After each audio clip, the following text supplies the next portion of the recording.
Hello guys, good morning, I'm back. Sorry kung medyo na late yung aking upload ng ilang araw. So ayun na nga.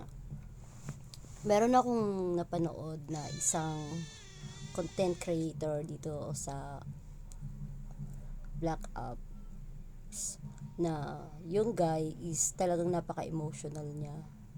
Sobrang emotional talaga, sobra. And nagtatanong siya sa sarili niya na bakit daw nag-i-stay siya sa taong mahal niya, which is alam niya na niloloko na siya, and sinasabi niya sa sarili na bakit pa ako nag-stay, I deserve better. Yun nga nagtatanong tayo kasi nga mahal natin.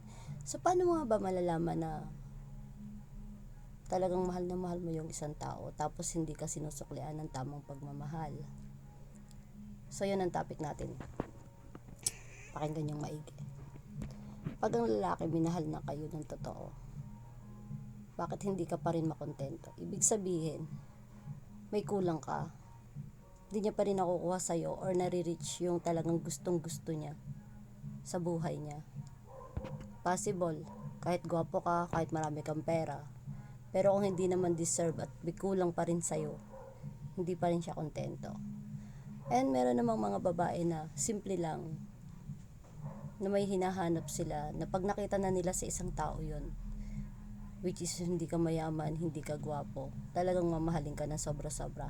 Ang problema, pag ikaw naman yung nagmahal dun sa tao na yon, hindi ka rin naman niya susuklian. And kahit anong pagmamahal na binabalik mo sa kanya, hindi ka pa rin kontento. So bakit nga ba nangyayari yon? Siyempre, malamang yung tao na yon, hindi niya rin nakikita yung kahalagahan mo. Possible na meron din siyang hinahanap na kulang pa rin sa'yo. Diba? Ganyan tayo Madalas talaga nangyayari yan. So, paano mo malalaman na talagang mahal na mahal ka? Marami ako nakikita na talagang deserve nila na magmahalan sila sa isa't isa. Yun ay kung talagang pinagtagpo na kayo ng tadhana. Which is kahit anong mahal, kahit anong pagkukulang mo, tatanggapin ka niya. Kahit anong pagkukulang mo, haharapin ka niya. Pero kung talagang yung tao na yun, kahit anong pagsusumikap mo, at kahit anong pagkukulang mo, at kahit anong pagiging gawa mo ng maayos, mas iniisip niya yung kakulangan mo pa rin. Kaya ako naniniwala ako na pag binigay talaga sa'yo ng tadhana yan, para kayo sa isa't isa. Hindi mo pwedeng sabihin na mahal ko siya mahal mo lang, pero may kulang ka pa rin.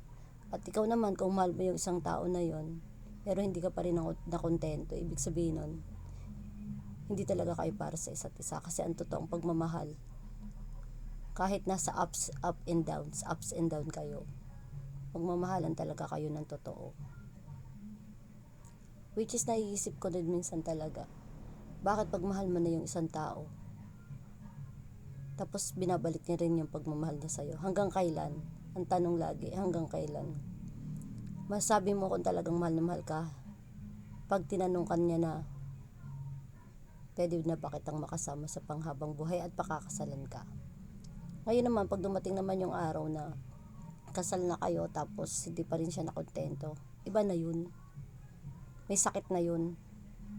Sakit niya na talaga sa utak yun, o ugali niya na talagang manloko. Ganun yun Hindi naman sinasabi na perfecto kang tao, pero pag pinaramdam mo sa kanya na kahit hindi talaga kayo, or kayo na tapos nagloko ka pa rin, ibig sabihin hindi pa rin talaga kayo hindi pa rin talaga kayo ang magkatadhana. Pwede kasi yun dahil marami naman ako nakikita na kinasal pero perfecto yung pagsasama nila, which is siguro galing talaga sa langit yon at ibinigay na ng tadhana para sa isa't isa.